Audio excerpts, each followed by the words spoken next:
Bem-vindos ao Mutantes, o podcast da Unipaz São Paulo, a Universidade Internacional da Paz. Esse é um espaço de encontro que dá voz à educação pelo despertar de um novo olhar. Olhar para o bem viver e para uma cultura de paz. Junte-se a nós e embarque nessa experiência rumo à plenitude do ser. Mutantes, a nova humanidade acontece agora. Eu sou Vivian Amarante, cantora, compositora, educadora e aprendiz. E sou parte do Conselho Gestor da Unipaz São Paulo. E hoje eu vou ter a honra e a alegria de conversar com a querida Isabela Crema. A Isabela é mãe, é psicóloga, psicoterapeuta corporal, educadora e agroflorestora. É membro da coordenação do Programa de Formação Holística de Base para Jovens da Unipaz no Distrito Federal, onde atua também como facilitadora de seminários e oficinas. É praticante de movimento e professora na escola Pratique Movimento. É mentora do The Tracking Project, artesã e tradutora. Pós-graduanda em Neurociência, Educação e Desenvolvimento Infantil pela PUC no Rio Grande do Sul. Trabalha com jovens e adolescentes em diversas frentes desde 2001. Isabela, minha querida, é uma honra, uma alegria te receber aqui e de extrema importância a conversa que a gente vai ter aqui sobre adolescência, né, a educação para esses adolescentes e esse programa maravilhoso que o Pierre colocou aí no mundo e vocês vêm fazendo esse trabalho incrível com o FHB para os jovens. Minha querida, seja muito bem-vinda aqui ao Mutantes. Obrigada, Vivian, muito bom estar aqui, obrigada pelo espaço, muito bom poder falar sobre esse tema que me toca tanto, que me move tanto e que eu tanto amo. Que bom, e eu fico assim, nossa, eu estou aqui já muito feliz que a gente vai colocar essa voz no mundo aqui através do Mutantes, porque, né, eu tenho visto a demanda e a urgência, na verdade, né, de falar sobre isso. E o trabalho que vocês fazem aí em Brasília com jovens é, assim, de uma beleza e de uma importância, assim, que o ouvinte aqui agora vai ficar sabendo e vai entender por que eu estou falando tudo isso. E, minha querida, eu acho que a gente pode começar falando, acho que antes de falar, né, do programa em si, né, da formação holística de base para jovens, eu acho que você vir falar um pouco dessa sua experiência, né, com os adolescentes, que você está aí há mais de 20 anos trabalhando, esse olhar da educação, né, para essa fase da vida de extrema importância e que a gente está aí atravessando um momento tão desafiador, né, para esses jovens. Conta para a gente um pouco do seu olhar e da sua experiência. Tá. Acho que o momento na minha vida que eu comecei essa jornada para ser educadora começou quando eu fui aprendiz da formação de jovens. Né? Eu também passei por essa escola, que hoje já é outra escola, mas vivi na minha história, na minha jornada pessoal, muitas questões muito difíceis. A minha vida escolar foi um inferno, foi algo terrível. E eu cheguei na Unipaz para fazer a formação holística de base para jovens, que na época era formação holística de jovens, FHJ, e eu tinha certeza que eu era burra, eu tinha muitas certezas de tudo que eu não era, né, e ali eu pude fazer contato com outro olhar, né, uma outra forma de enxergar o ser humano, uma outra forma de olhar para as inteligências e para o que é o processo de educação. Acho que pelo fato de que a minha adolescência foi muito vibrante, assim, acho que foi o momento da minha vida que eu realmente desabrochei. Na minha infância eu era mais recolhidinha, assim, eu sempre me identifiquei muito com os adolescentes. Então, quando eu estava com 18 anos, eu comecei a trabalhar como guia internacional de turismo, comecei a trabalhar com adolescentes. E aí, logo depois, eu me formei em psicologia, comecei a atender no consultório e eu só atraía adolescentes. E, paralelamente a isso, a formação de jovens, né? Então, houve sempre um magnetismo, assim, com o trabalho com jovens. E todos esses 3 trabalhos são laboratórios incríveis para mim, assim, né? Quando eu levo os meninos na excursão, eu fico 15 dias com 50 adolescentes sob minha responsabilidade, né? Então é um laboratório super bonito de ver como é que as interações se dão, como é que é eles têm os pais perto. O consultório, né, que dá um outro olhar também bem mais aprofundado sobre cada uma das questões e de onde, né, que essas questões, alguns adoecimentos estão surgindo. E na formação de jovens, que é eu brinco que é a menina dos meus olhos, é realmente um trabalho que é muito maravilhoso, que proporciona uma forma de se expressar, de estar na vida que é diferente, assim, quando você conhece os jovens que saíram da formação de jovens, você reconhece uma qualidade ali de presença, de reconhecimento da sua própria importância, sabe? É realmente bem bonito. E é isso, assim, a vida, para todo lugar que eu vou, eu sou atraída pelos adolescentes, eu atraio os adolescentes, então foi uma coisa que começou bem naturalmente, e que hoje é bem específico, assim, eu tenho dois adultos no consultório, eu não recebo muitos adultos, até porque tem poucas pessoas atendendo adolescentes, né? Então eu realmente foco a minha prática neles. Uau, e eu diria assim que a demanda deve estar grande também, né, Bela, para esses jovens aí que acho que a vida, num contexto geral, já não está muito fácil para ninguém, e quando esse movimento de hormônios está aí pulsando, fervendo, né? E dentro até da conversa que a gente teve prévia aqui dessa gravação, assim, um olhar que a gente já pode começar a trazer aqui para essa conversa, né? Dentro desse sistema educacional que a gente tem hoje implementado, esse jovem não tem espaço, né? Não tem tempo para si, não tem tempo para desabrochar esse ser, né? Numa educação que está aí o tempo inteiro, na verdade, cada vez mais assim, horas e horas dentro de um colégio, horas e horas dentro de um cursinho, né? E isso com certeza reflete muito nesse desabrochar, no fim das contas, adoecido, né, Bela? Nossa, é uma coisa muito séria. Sim, é muito grave, né? Quem está acompanhando aí está vendo que a gente está, muito antes da pandemia chegar, a gente está crescendo, assim, uma quantidade absurda de adolescentes e crianças sendo medicalizados para depressão, para ansiedade, né? Enfim. Então, eu gosto de começar trazendo um questionamento que eu vejo muito pouco, não vejo muitas pessoas fazendo, né? As pessoas, se você sair entrevistando as pessoas na rua, fala, o que para você vai ser a solução para a violência? O que vai ser a solução para a corrupção? Qual é a solução para qualquer demanda nossa?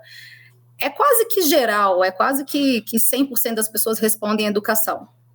Mas eu não vejo as pessoas se perguntando, parando um momento e olhando com honestidade para o que a gente tem como educação hoje, o que a gente está chamando de educação hoje, para checar se essa expectativa é uma expectativa realista. Né? Se eu pego e olho para o que eu estou chamando de educação hoje, 2022 no Brasil, eu posso esperar que a gente vai encontrar resposta para a violência, para a corrupção, para esse grande adoecimento, né, de saúde mental que a gente está tendo na escola. Então, assim, eu percebo que são respostas mecanizadas e que é um lugar que a gente não visita muito, né? A gente não está se debruçando sobre e procurando. Eu comentei com você ontem, né, que eu fui chamada para dar um workshop sobre adolescência numa escola de inglês que trabalhava com adolescentes, já tem alguns anos, e depois que eu preparei todo o meu material, eu fui atrás de pesquisa, né? Fui atrás nos portais de pesquisa científica para ver o que estava sendo feito, né? Com relação a essa escavação sobre como é que está sendo para os adolescentes estar na escola hoje em dia, né? Como é que as pessoas estão enxergando o adoecimento que a escola está trazendo. E eu achei muitos artigos falando sobre o sofrimento do professor, que é real, que é muito importante ser olhado, e achei um total de 0 falando sobre o adoecimento dos jovens, né? E é uma questão muito grave, porque eles estão adoecendo agora, né? E isso vai implicar no futuro, eles são o futuro, né? A gente olha e pensa, então, que bom que estamos evoluindo nisso, naquilo, a gente precisa de jovens na política, a gente precisa de jovens nesse lugar, naquele lugar, mas a gente está adoecendo esses jovens, né? A realidade hoje é que esses jovens passam uma quantidade absurda de horas com a bunda sentada na cadeira, né? Numa educação, eu gosto inclusive de falar educação com aspas, porque eu não considero que a gente oferece educação. O processo de ensino, de instrução, pode chamar qualquer coisa, mas para mim isso não é educação. Educação para mim é outra coisa, né? Inclusive, educação vem do latim educere, botar para fora o que está dentro, e o que a nossa escola faz é exatamente o oposto. Não me importa o que está dentro desse ser, me importa que ele esteja sentado numa cadeira, com o corpo passivo, silenciado, para eu poder despejar uma quantidade tremenda de conteúdos dentro deles. Né? E conteúdos descontextualizados com a realidade, conteúdos que muitas vezes são obsoletos. Eu lembro de eu aprender na escola algumas coisas de geografia, não lembro exatamente se era geografia ou se era em química, que depois, quando eu cheguei no 2º grau, o professor falou, não, isso aí que vocês aprenderam 3 anos atrás, eles ensinam isso na escola, mas na verdade a gente já sabe que não é isso. Né? Então, às vezes, ensinando inclusive coisas que a gente já sabe que não funciona assim, dessa maneira, né? E assim, passando 0 tempo, escavando, né, dando oportunidade para os jovens e para as crianças de desenvolver o que eu chamaria de educação, né? A gente coloca as crianças na escola ali com 2, 3 anos de idade, e o que uma criança de 2, 3 anos de idade tem que aprender a fazer, além de saber nomear as emoções? Além de saber, né, que tem um adulto que ajude ela a falar, isso que você está sentindo é isso, porque as crianças sentem tudo, né? Elas sentem tudo que a gente sente, só que elas não têm nome para isso. Então, assim, é um processo, e isso é uma coisa interessante também que eu pergunto isso sempre para os pais dos adolescentes que eu trabalho, né, alguns pais da formação de jovens, e pergunto também para os próprios jovens, né, quando você terminar a sua jornada na escola, o que você acha que teria sido muito importante você aprender? Aí eles falam, eu precisaria saber sobre o Brasil, né? Como é que funciona? O que eu posso exigir de um presidente? O que eu posso exigir de um deputado? O que eu posso exigir de um senador? Né? Como é que funciona, né, todos os poderes? Eu precisaria saber de educação financeira, né? Como é que eu vou gerir o meu dinheiro uma vez que eu estiver no mercado de trabalho? Eu preciso saber trabalhar em equipe, eu preciso saber me comunicar, eu preciso saber comunicar minhas necessidades, eu preciso aprender, eu preciso saber dizer não, colocar meus limites. E tudo que a gente for pensar agora que estamos na vida adulta, o que foi de fato necessário para que a gente se torne adultos emocionalmente estáveis, né, com todas as turbulências que a humanidade traz, mas assim, dando conta, né, de surfar a tempestade, de descansar na calmaria, né, de poder dialogar, de ter o filtro de ver uma notícia e, será que isso está certo? Né? Enfim, e quanto disso a gente ensina nas escolas? Em geral, né? Zero. Muito pouco. Zero. Né? Assim, quem sai da escola sabendo dialogar? Olha o Brasil que a gente está vivendo. Né? Famílias partidas porque não conseguem ter um diálogo, porque não conseguem conviver, a gente não sabe mais o que é conviver, né? Então a escola, e eu tô lendo nesse momento um livro muito maravilhoso que eu recomendo demais para todos os professores e pais e pessoas que têm adolescentes e crianças na vida, que chama Emburrecimento Programado, do John Taylor Gatto, que é um professor de Nova York, há mais de 30 anos de carreira. Esse livro já é um livro antigo, não sei quanto tempo agora.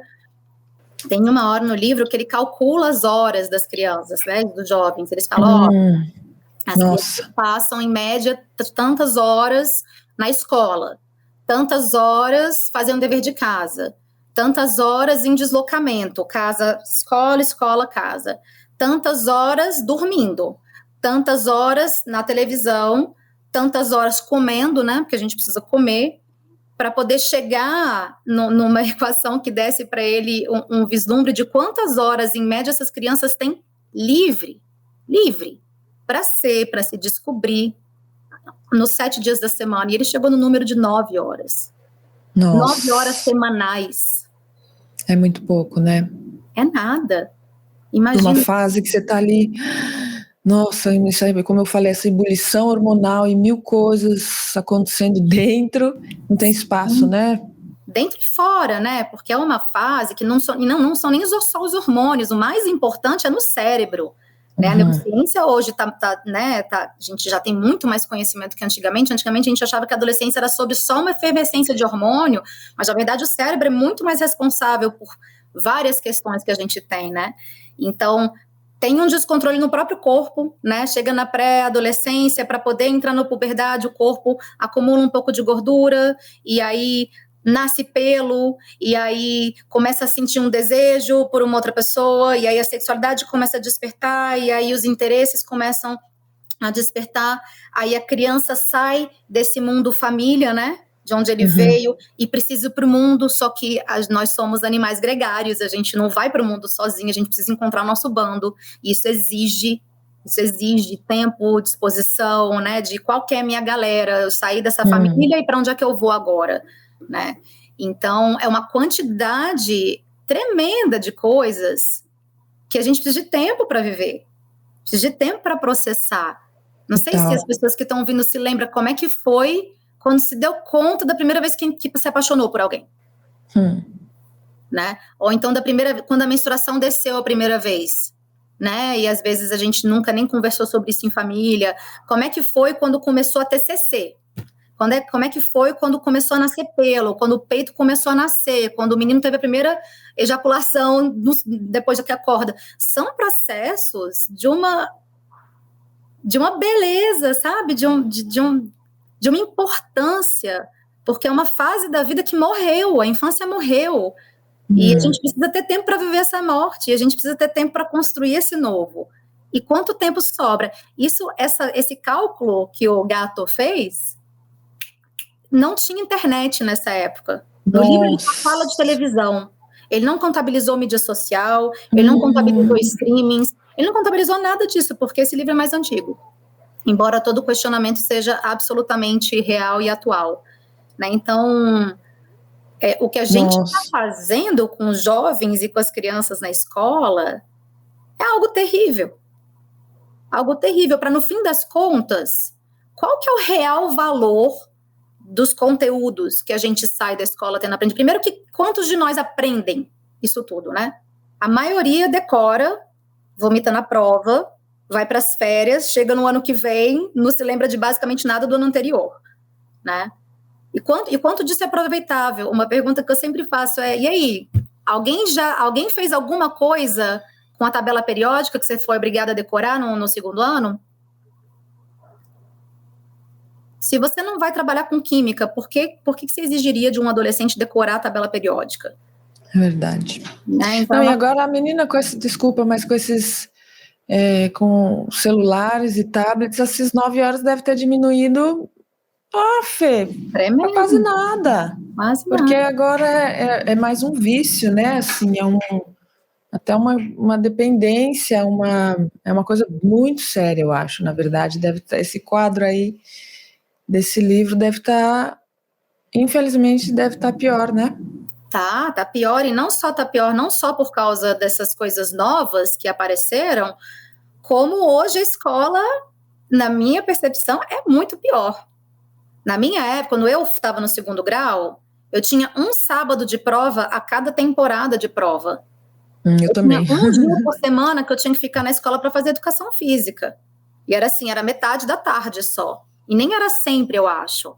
Hoje em dia, a maioria dos adolescentes, eles fazem escola de manhã. Várias escolas têm não sei quantos contraturnos que eles são obrigados a ir durante a tarde, fazem cursinho de tarde, tem simulado sábado e domingo. Ou seja, esses meninos hoje estão chegando na escola às 7h15 da manhã, voltando para casa às 8 horas da noite. E eu fico boba de como é que os adultos, como nós, adultos da relação, permitimos que isso chegasse nesse ponto, sabe? Como é que a gente... Eu acho que se a gente for 100% honesto e se questionar, eu toparia essa jornada? Eu ficaria sentada com a bunda na cadeira numa escola das 7h15 da manhã até as 8 horas da noite? Quanto tempo a minha sanidade demoraria para começar a ruir? Quanto tempo levaria para a minha saúde mental começar a balançar? Eu, adulta, capaz de pensar bem mais à frente, capaz de fazer, né, outras operações, né, aqui na nossa cachola, entendendo o que é importante, o que não é, pensamento mais a longo prazo, coisas que os adolescentes ainda não têm disponíveis, né? Eu não duraria um mês numa escola dessa, num regime desse. Eu não duraria um mês, se eu for honesta. E, no entanto, a gente acha que os adolescentes têm que dar conta disso. Pois é, né? E aí a gente trazendo toda essa questão que eu também considero seríssima, assim, a gente não vai nem entrar na que a gente falou que não tem tempo, né? Porque daria para a gente conversar por horas, e eu tenho certeza que isso é um assunto que preocupa grande maioria, né, de pais aí, de educadores, enfim, deve ser um questionamento muito amplo. O que eu quero dizer, assim, a gente nem vai entrar no quesito isso que a gente falou, né, dessa descoberta da sexualidade, que também está sendo, que está muito diferente de, né, uma geração atrás, mas não vamos ter tempo para isso aqui agora, mas também é um caso a se refletir. E eis que a Unipaz tem esse programa espetacular para os jovens, que é a formação holística de base, né? Para os jovens, assim, existe uma formação holística de base para adultos. Para quem não conhece, procure saber, entre no site da Unipaz, no site da Unipaz, sp.org.br, o site da Unipaz DF. Lá tem todo um descritivo dessa formação holística que o Pierre Weil, que para quem não sabe é o fundador da Universidade Internacional da Paz, criou como uma formação, eu diria assim, de forma, em síntese, assim, um grande processo de autoconhecimento e de trazer também aí um olhar mais amplo para educar para a vida, né? E a Bela é uma das coordenadoras desse programa lá no DF para jovens. Então, minha querida, acho que antes até de você falar, por que nasceu, né? Antes de você falar o que é, mas assim, eu acho que já está meio claro, né? Mas vamos trabalhar com o óbvio, por que e para que nasceu o FHB Jovem? A formação de jovens, ela nasceu dessa necessidade que as pessoas estavam vendo quando eu ainda era um adolescente, né? Porque eu fui aprendiz da formação de jovens, de que a escola não estava cumprindo com essa função de educar, né? Educar para a vida, educar um ser humano, uma humanidade para a vida, não treinar um intelecto para uma prova, né? Que é algo que já estava presente na minha época, mas que hoje é outro grau, assim. Hoje é infinitamente pior do que na minha época, não tem nem comparação, assim. A gente observa, assim, o que se a gente, inclusive, pegar, né, o documento da Unesco, né, da Educação para o Futuro, que ele fala dos 4 aprenderes: aprender a conhecer, aprender a conhecer, aprender a fazer e aprender a ser. E o aprender a ser como sendo um resultado desses 3 primeiros aprenderes, né? Porque ninguém te ensina a ser. Você precisa de espaço e de tempo para ser, que é o espaço e o tempo que os jovens não têm mais, né? Qual espaço e tempo eles têm? E aí a gente entende. Então, a formação de jovens, ela nasceu dessa necessidade, né? De a gente perceber que os jovens estavam tendo um processo de ensino muito mecanizado, muito conteudista, com conteúdos que a gente não leva para a vida. A verdade é essa, né? Para onde é que eu vou levar a Bhaskara que eu aprendi? O processo da matemática, a lógica é fundamental, importantíssimo, mas a decoreba das fórmulas, a decoreba das coisas todas, né? Para onde que a gente leva isso na nossa vida? Então, surgiu dessa necessidade, focando principalmente no aprender a conviver e o aprender a ser, que já naquela época, tantos anos atrás, já era uma dificuldade que a gente tinha. De saber conviver um com o outro, de saber dialogar. Então, a gente chega mesmo, a formação de jovens, ela vem com essa intenção de cumprir com um papel que a gente acha que é fundamental, que é, né, algo importante para a vida e que a gente não entende que as escolas estão tendo habilidade, capacidade ou até mesmo desejo de integrar dentro da sua grade curricular, né? Inclusive, o nome grade curricular é um nome para se pensar, né? A gente chama de teia. A gente trabalha com a teia curricular, porque grade... Então, ela nasce disso, de olhar para os jovens e falar, olha, eles estão precisando de outras coisas que são muito importantes e que não estão sendo oferecidas. Então, vamos fazer alguma coisa a respeito. Né, porque te ouvindo falar, né, me vem assim, essa educação que a gente tem hoje,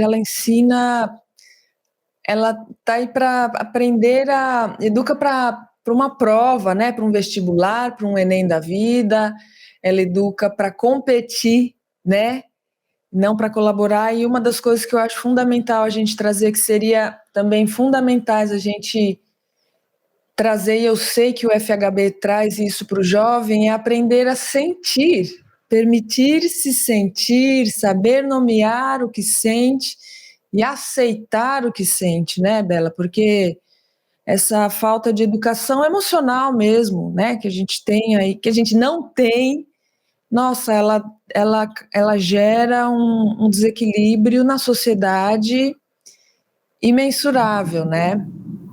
Imensurável. Enfim, não é? Imensurável. Na verdade, eu acredito, inclusive, que a escola não só não ensina, como desensina, né? Porque para você, a escola de hoje, a escola não de hoje, a escola, né? Essa instituição escola, da forma como foi construída lá, né? Junto com as indústrias e tudo mais para agora, ela exige corpos silenciados. Ela exige corpos silenciados. Como é que um professor ele tem uma quantidade X de conteúdo para dar, uma quantidade Y de horas, a cada dia toca lá um sino e você tem que interromper o seu ensino e passar para a próxima aula, né? E como que... E se eu terminei com o namorado hoje? E se o professor fosse engajar comigo, né? Com relação a isso? E se acontecer alguma coisa grave, sei lá, percebe? Assim, não tem espaço, porque todo o tempo está preenchido com conteúdo. Com conteúdo. Então, desensina esse contato, né? Porque para eu estar na escola, eu preciso parar de fazer contato com o que eu estou sentindo, porque eu briguei com a minha mãe antes de sair da escola, antes de sair de casa. E se eu ficar em contato o tempo inteiro com a dor e com a raiva que eu estou sentindo naquele momento, como é que eu vou aprender?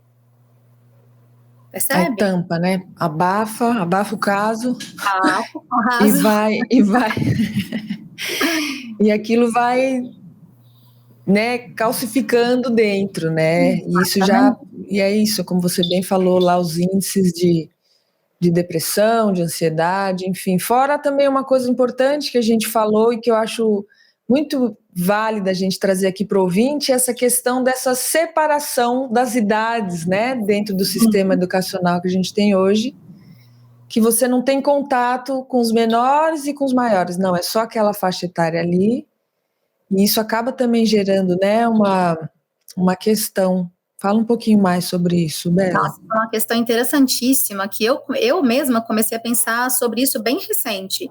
E embora a gente já trabalhe isso na Unipaz já tem bastante tempo, né? A gente tinha um seminário já de intergeracionalidade, transgeracionalidade também, mas inclusive esse autor que eu falei desse livro, o Gato, ele fala sobre isso, né? Que a gente vive numa sociedade hoje que exclui cada vez mais os velhos, porque a gente não tem mais comunidade não existe mais.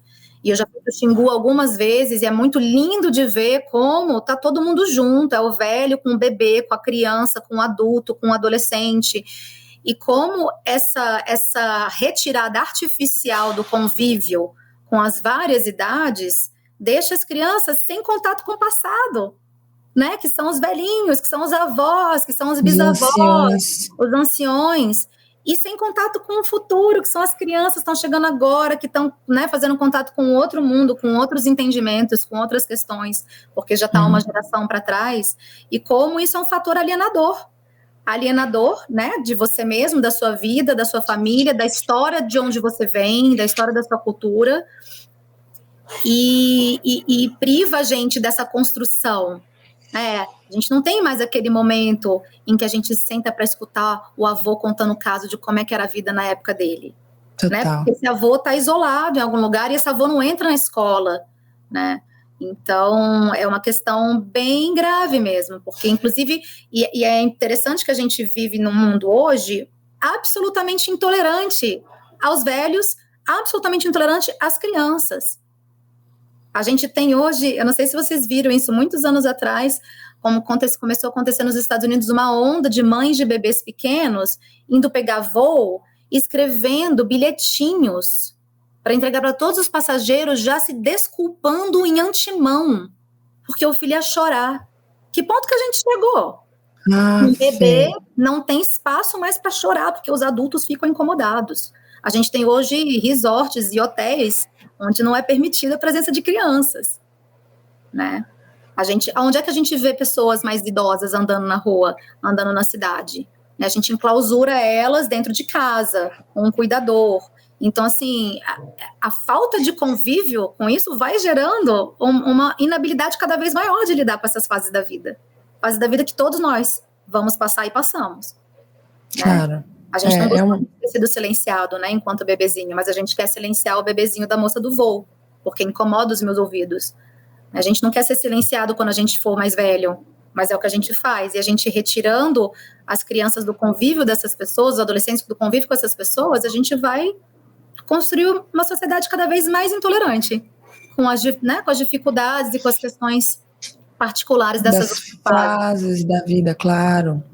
Então, Bela, agora então fala pra gente dessa formação maravilhosa que a gente tem na Unipaz, que eu sei da grandeza. Eu fiz, né, a formação holística de base para adulto, foi a minha primeira formação dentro da Unipaz. Eu sou muito, muito, muito grata, né, porque ela realmente não é uma formação, é uma transformação, né?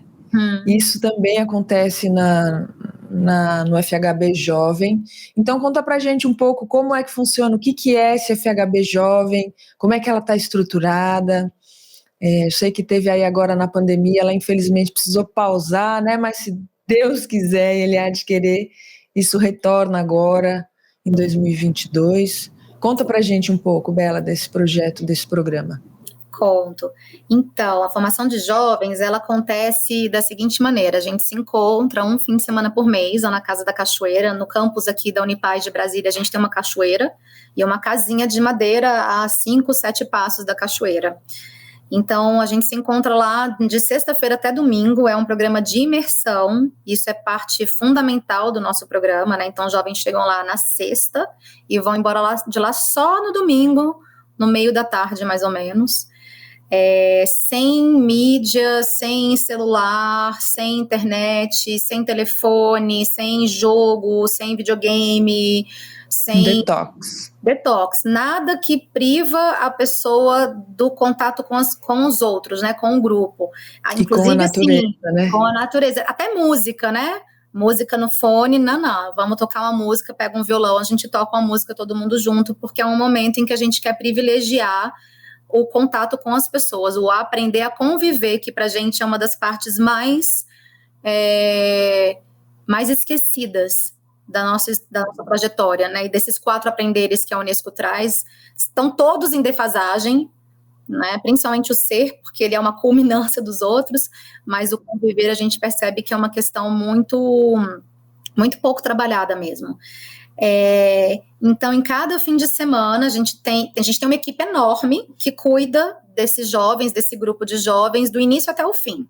Né? 2 focalizadores, que é como se fossem os coordenadores locais, tem a coordenação de programa, que está cuidando de tudo, os focalizadores que cuidam ali da turma durante os encontros, aí tem os monitores, que são ex-aprendizes e que agora querem voltar para a formação de jovens num outro lugar, tem os estagiários, que são pessoas mais velhas, já adultos, que por algum motivo não puderam fazer como aprendizes, mas que têm interesse em integrar a equipe, querem ser focalizadores, então eles têm essa oportunidade de fazer também uma turma, como aprendizes de um outro lugar.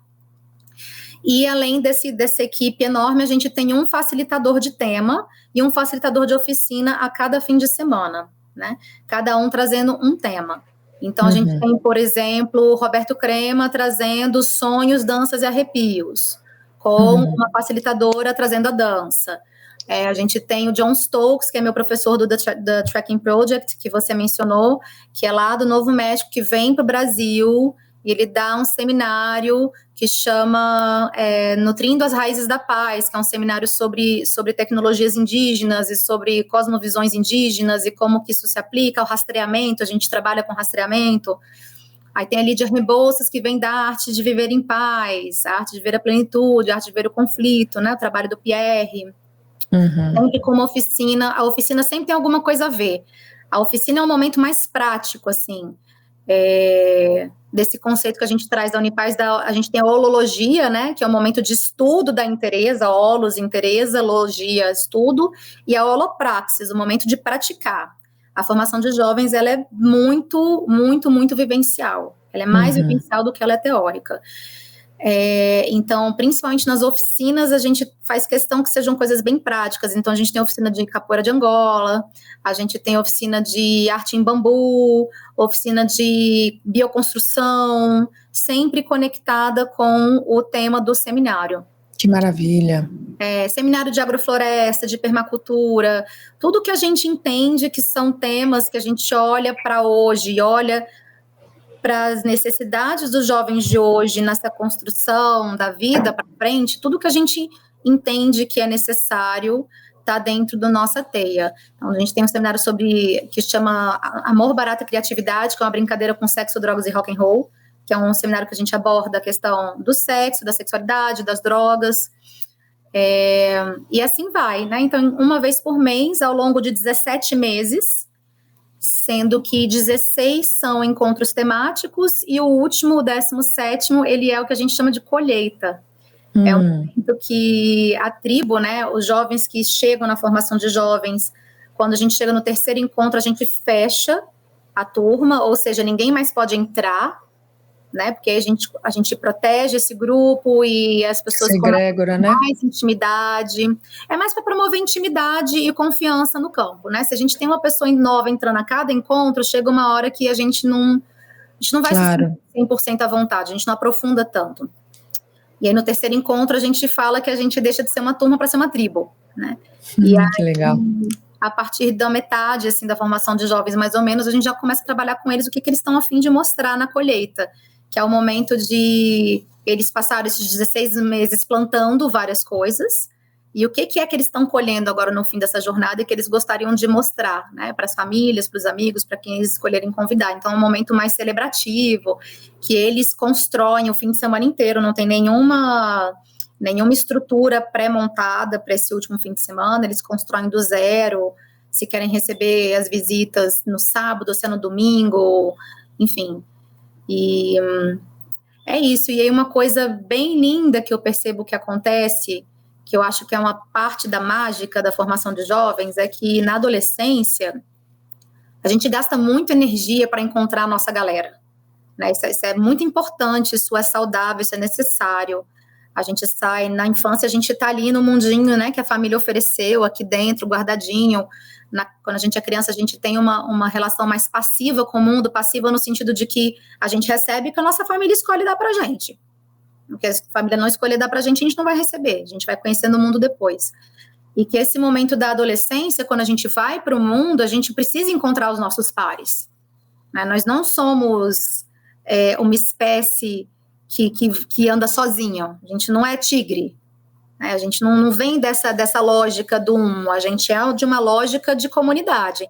Então é importantíssimo que a gente encontre essa galera. Só que esse encontrar nessa galera exige um monte de coisa, né? Eu gosto dessa galera, essa galera gosta desse tipo de música, então eu tenho que me encaixar assim, desse jeito.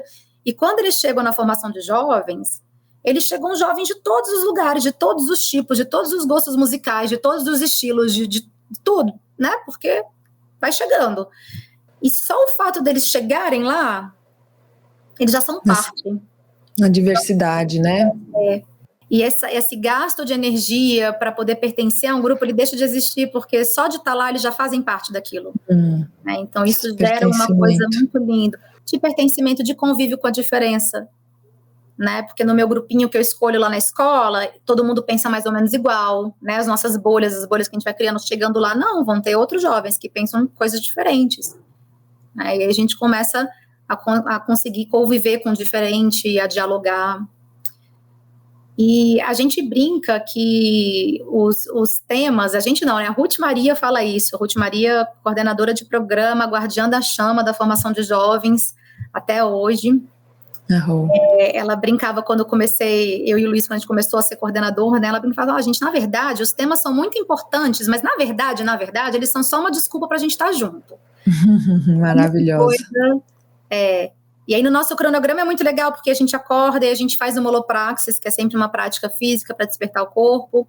toma café da manhã junto, aí tem um tempinho livre para ir pra cachoeira e tal, aí tem o seminário, aí depois tem o almoço, aí tem as oficinas, e depois sempre tem a hora do fogo. A gente acende a fogueira na sexta e no sábado, então a gente tem essa questão do resgate de tradição é muito forte na formação de jovens, né?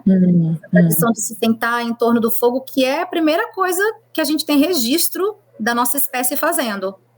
A gente tem uma coisa que a gente tem certeza que a gente faz desde o momento que nossa espécie se chegou como essa espécie é se reunir em volta do fogo, né? Seja para afastar os animais, seja para se aquecer. Então a gente faz esse trabalho. Bom, é tudo a Unipaz, ela trabalha com a transdisciplinaridade, né? Então, obviamente, o programa também trabalha dessa maneira. Então, os nossos seminários são equilibrados com os temas, assim, cada tema mais puxado ou para arte, ou para filosofia, ou para ciência, ou para tradições, né? Às vezes eles são bem mesclados, você não sabe muito bem o que é, mas a gente sempre equilibra, né? Para que a gente tenha uma coisa mais equilibrada. Algo que o Bazarani Nicolescu traz, né, o físico maravilhoso, super recomendo dele, no Manifesto da Transdisciplinaridade, ele fala, né, dessas 4 pernas da humanidade, né, essas 4 áreas do conhecimento, arte, filosofia, ciência e tradições, né, e de que como na experiência, na nossa jornada enquanto humanidade no planeta, todos os grupos que escolheram apenas uma das pernas, eles já não existem mais. E a gente está na última perna, né, a gente está vivendo o foco total na ciência. Né? Hoje em dia, desses 4 todos, a gente dá uma ênfase tremenda na ciência, filosofia não é tão importante, arte não é tão importante, tradição não é tão importante, e, no entanto, quem questiona a ciência? A filosofia questiona a ciência. Se a gente não tem uma filosofia ali pau a pau com a ciência, a gente gera o que a gente está gerando hoje, né? Um poder de destruir o nosso planeta 15 vezes. A gente chegou neste ponto, né? Então, a gente trabalha muito em equilibrar todas essas áreas do conhecimento também ao longo da jornada. E é um trabalho de uma ecologia profunda mesmo, né? De uma conexão muito profunda com a vida e também desse círculo concêntrico, né? Que também é uma estrutura da Unipaz, dessa ecologia individual, né, que certamente é trabalhada, que vai refletir no social e vai refletir no ambiental, vai refletir nesse cuidar, né, Bela? Cuidar de si, cuidar do outro e cuidar da natureza. Isso também é uma estrutura que também está, né, na formação holística para os adultos, e esse jovem já recebendo essa visão de mundo, né, holocentrada no sentido, né, do todo, somos parte importante desse todo e que somos responsáveis, certamente é uma fonte de reestruturar essa sociedade do amanhã, né? Sim, com certeza. Algo que a gente fala muito lá na formação de jovens, eu trago essa fala desse jeito que eu vou falar aqui agora, que a gente, no mundo, nesse mundo que fora, né, que cheio de questões, de muitos interesses por trás, né, dos entendimentos das coisas, eu sou a romântica. Eu que sou a romântica. Eu que sei que esse planeta é um sistema fechado, e do ponto de vista do planeta não existe jogar fora. Se eu jogo lixo na água, eu vou beber essa água em algum momento, ou essa água vai chover na minha horta e eu vou comer a comida de onde choveu aquela água. Esse entendimento de que a gente é parte, a gente não é todo. A gente é parte, e é lindo ser parte, tá tudo bem ser parte. Mas a ecologia profunda é um tema transversal na formação de jovens, ela está permeando quase todos os seminários, para trazer mesmo esse enraizamento na Terra, esse olhar que não tem nada de romântico, na verdade, é um olhar muito pragmático. A gente é parte de um sistema, e a gente é parte de um sistema, e a gente nem é tão importante para esse sistema. Se hoje todos os seres humanos desaparecessem do planeta, o planeta vai muito bem, obrigada. Agora, se hoje todas as abelhas morrerem, em 3 semanas a vida acabou no planeta. A gente não só é parte, como a gente nem é uma parte tão importante assim. A gente é uma parte que pode ser muito importante se a gente escolher ser soma, né? Não escolher ser esse ego inflado que a gente escolhe, que são as pessoas que me chamam de romântica, né? São as pessoas que não tem aquecimento global, não, o que é isso? Então, trazer esse senso de realidade, porque tem muita distorção nisso, né? Existe um entendimento das pessoas que românticas são as pessoas que estão olhando para isso, e olhar para isso é a sobrevivência. Você quer sobreviver? Não é nem sobre o planeta, né? A gente tem, inclusive, até quando a gente resolve ser ativista, a gente ainda é egocêntrico, né? A gente fala, vamos salvar o planeta. O planeta vai viver sem a gente. O que está em jogo aqui é a nossa existência enquanto espécie neste planeta, né? E é algo que a gente precisa olhar com um pouco mais de humildade também, né? Esse papo de vamos salvar o mundo é uma coisa um pouco maior do que o nosso tamanho, né? Mas entender que a gente tem um impacto tremendo no planeta, que muitas espécies estão morrendo por nossa conta, por nossa causa, e que a nossa espécie está ameaçada de extinção, se a gente continuar nessa rota de achar que é algo romântico, entender que isso aqui é um ciclo, que a gente precisa fechar os nossos ciclos, né? Então, por isso que é tão importante na formação de jovens, permacultura, agrofloresta, que são as tecnologias do futuro. Total. São tecnologias que, se a gente não começar a aprender agora e não começar a implementar agora, a Greta Thunberg traz isso muito lindamente, né? Aquela criança linda. Gente, existe um aparelho maravilhoso neste planeta que é capaz de reverter tudo o que está acontecendo. Sequestra carbono. Se chama árvore. Bora plantar? Árvore. Bora plantar. Essa questão de escutar. E aí eu acho que foi bom que você trouxe essa questão, porque aí traz algo que é absolutamente fundamental para a nossa prática na formação de jovens e para a nossa prática enquanto educador, enquanto pessoas que estão olhando para o mundo a partir desse olhar da transdisciplinaridade, que é a gente não escuta as crianças e a gente não escuta os jovens. A gente parte de uma arrogância que acredita que só o adulto tem para ensinar para criança e jovens. E eu, inclusive, eu desconfio, é uma desconfiança que eu tenho, eu desconfio que muito, se a gente tivesse construído uma sociedade que entendesse que existe uma inteligência na criança, existe uma inteligência no adolescente com a qual os adultos precisam aprender, a gente não teria tanto choque geracional. Essas brigas, né, esses choques que a gente tem de geração com geração, eu desconfio que ela vem dessa arrogância de que só quem já está mais vivido sabe. Eu tenho um filho de 12 anos de idade, eu não sei numerar quantas coisas incríveis ele me ensinou sobre a vida. De repente, um comentário que ele faz, nossa, olha só isso. Que máximo. Não, e certamente esse jovem, quando ele é minimamente escutado e visto, né, protagonizado, né, Bela, certamente aí já existe um ser mais saudável. Só esse espaço de escuta que é curativo por natureza, que é terapêutico, né, de ser ouvido e visto, né, as suas necessidades, os seus desejos, os seus medos, enfim, isso já gera naturalmente um ser já mais saudável, né? Com certeza. Isso aí é condição básica para um mínimo de saúde mental na adolescência, condição básica, ter sido minimamente visto, minimamente escutado.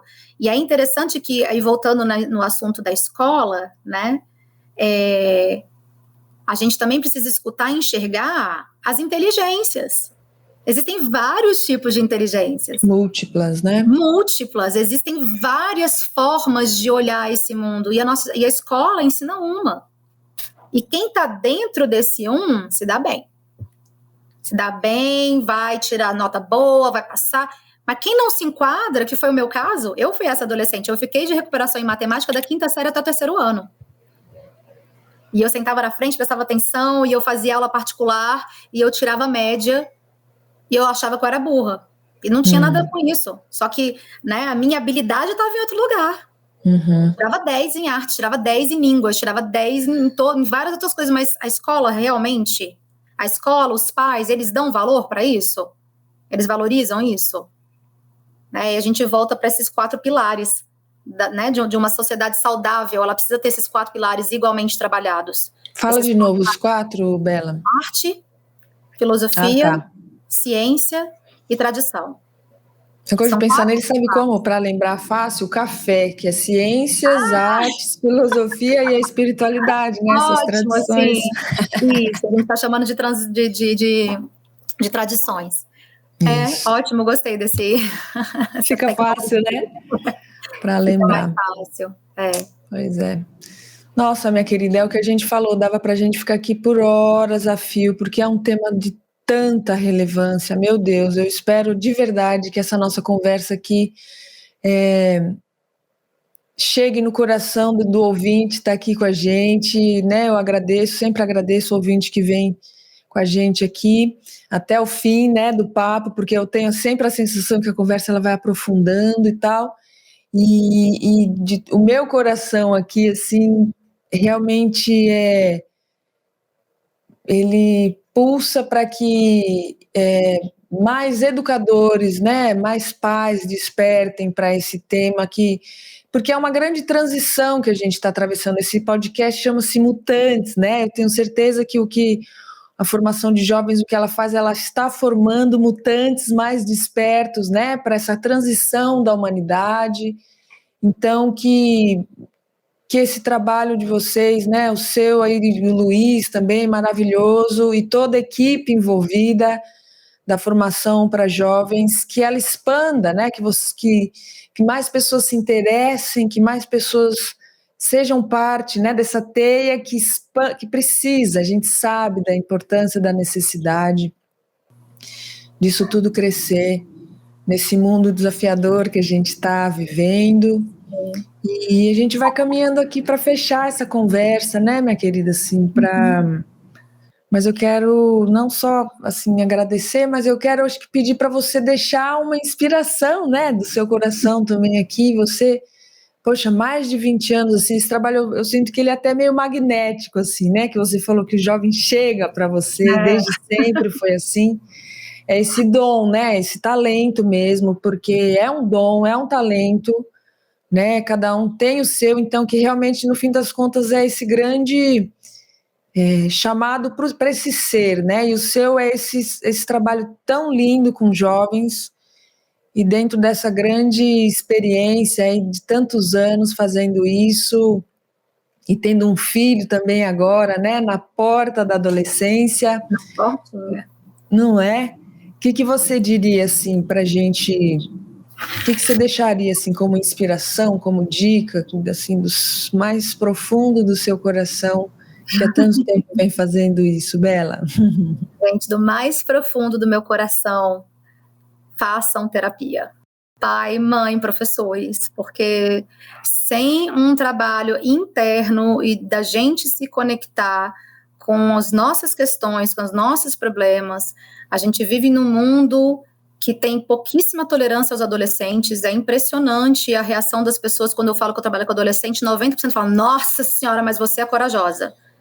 Isso fala da nossa intolerância com os adolescentes, e se a gente tem intolerância com o adolescente, a gente precisa revisitar a nossa adolescência.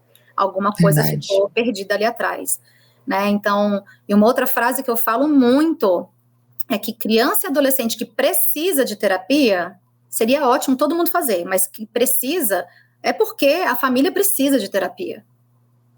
A gente não se desorganiza sozinho, a gente se desorganiza junto. Sistema, né? Então, né? Pais e mães que estejam tendo dificuldade com os adolescentes, com depressão, é importantíssimo ir atrás da escola, saber se essa é a escola certa para o seu filho, se essa escola está nutrindo ele da maneira como poderia, como precisaria, se a família está conseguindo enxergar de verdade, né, essa questão pela qual o filho está passando, né, que me leva para a segunda parte, assim, escutem as crianças, escutem os adolescentes, eles são muito sábios, e eles são os únicos que têm realmente condição de falar do que está acontecendo lá dentro. Total. Né? Escutar e respeitar, que quando um adolescente fala que está doendo demais, muitos de nós falam assim, mas está doendo o quê, menino? Intensidades aborrecentes.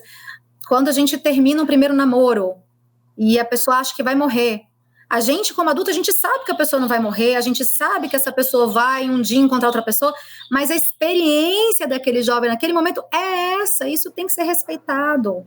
Escutado. Isso precisa ser acolhido, precisa ser ele precisa poder passar pelas intensidades, né? Então, a outra coisa muito importante, construa e fortaleça as suas redes de apoio.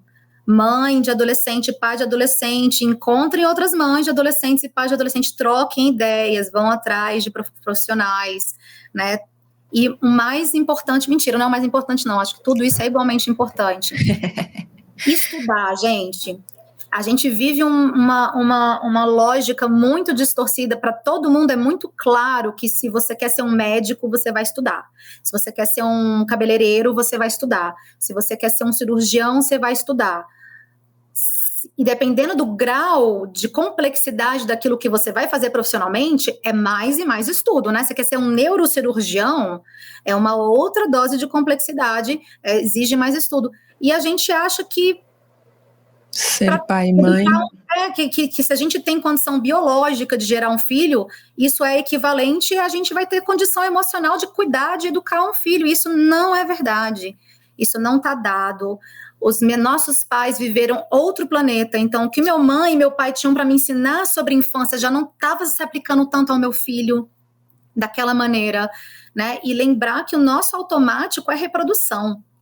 Eu vou saber quando chegar. Não, você não vai saber, você vai reproduzir. O grito que você recebeu na infância, a palmada, talvez, o que quer que tenha sido, né? Aquilo que a gente não desconstrói na gente, a gente reproduz. Uhum. Então, estudar sobre infância, estudar sobre adolescência, compreender o que a gente pode esperar de um adolescente. Por exemplo, um dado muito bacana, que a maioria das pessoas não sabem disso, é que o nosso córtex pré-frontal, ele só termina de se formar com 31 anos de idade, 30, 31, 32. E aqui nessa parte é onde esse senso assim, de perigo, eita, se eu fizer isso aqui, algo pode acontecer, é uma das últimas partes a serem formadas. Wow. Esse senso de que essa dor que eu estou sentindo agora vai acabar um dia, isso não está 100% formado num adolescente. Por isso que quando ele chora o término do primeiro namoro, é como se o mundo estivesse acabando. Para ele tá acabando. E tá tudo bem que ele sofra, né? E a gente não vai conseguir tolerar os sentimentos dos nossos jovens e das nossas crianças se a gente não consegue tolerar os nossos. E aí volta para a terapia. É um ciclo que vai se retroalimentando. Se eu não consigo tolerar os meus sentimentos, eu não tolero ele nos meus filhos. Total. E eu, na minha experiência, a maioria dos jovens, adolescentes que eu conheci até hoje, na formação de jovens, no consultório, que estavam diagnosticados com depressão, que estavam sendo medicalizados, eu não confio que foi um diagnóstico real. Porque a gente não tolera a tristeza. Se a gente não tolera a tristeza, a gente não tolera a tristeza do nosso filho. E na adolescência, a tristeza vem. Inclusive, quimicamente falando, por isso que a gente tem que saber, tem que estudar. Na adolescência, os receptores de dopamina, que é o neurotransmissor que dá energia, que dá vontade de fazer as coisas, a sensação de recompensa, eles estão adormecidos, os receptores. Então, a dopamina não tem onde se ligar. Então, esse senso de, tudo é um saco, nada tem graça, e que a gente, às vezes, vai confundir com depressão, vai confundir com outras coisas. Na verdade, é um processo químico, natural, que está acontecendo no cérebro do seu filho, e que a gente não sabe, que a gente não estuda. Sobre os adolescentes, menos ainda, né? Você vai numa livraria, quantos livros tem sobre criança? 1.300.000. Quantos tem sobre adolescentes? Meia dúzia, né? Então, estudar, fazer terapia, fortalecer rede, escutar as crianças, escutar os adolescentes, é o que eu acho que se todo mundo conseguisse fazer um pouquinho, a gente já estaria num planeta diferente, num lugar diferente. Vamos fazer assim, Bela, a gente põe na descrição aqui né, a gente tem esse podcast no YouTube também, para quem está ouvindo a gente aqui nas plataformas digitais de podcast, acessem o canal da Unipaz São Paulo, e lá a gente tem os podcasts mutantes. Vamos combinar, a gente faz você passa para mim essa bibliografia que você indica, a gente deixa lá no descritivo do vídeo, quem tiver interesse, acesse, vai ter a informação dessa bibliografia indicada aí pela Bela, que vem fazendo aí esse trabalho com profundidade, né?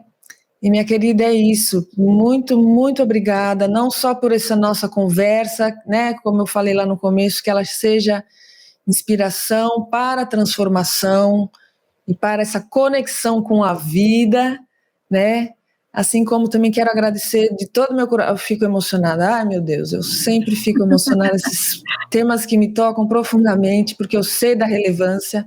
Muito obrigada pelo trabalho que você vem desenvolvendo, né, como mutante, inspirando novos mutantes aqui para essa nova humanidade, que ele expanda, que ele seja aí abençoado por todos os anjos e arcanjos, e muita força para você, saúde, né, e essa plenitude para você, que vocês possam continuar sustentando, né, e nutrindo essa formação e indo além, né, da Unipaz mesmo, esse trabalho visando essa faixa etária que está realmente precisando desse novo olhar para essa abertura, né, para esse olhar. Muito obrigada, minha querida. Obrigada, Vivian, obrigada pelo espaço, pelo tempo. Agradeço demais estar aqui, muito bom. Viva! Obrigada a você, ouvinte, que esteve aqui com a gente até agora, e que seja realmente uma inspiração. Eu convido você a conhecer os outros episódios que estão disponíveis, um mais inspirador que o outro aqui do nosso Mutantes. Convido você a seguir as redes sociais da Unipaz, o Telegram, estamos aí no Instagram, no Facebook, cada vez mais trazendo ferramentas para essa cultura de paz, para esse bem viver, para que sejamos responsáveis, né, pelas ações que vão fazer esse mundo melhor. A gente deixa um beijo no coração e até o próximo episódio. Viva!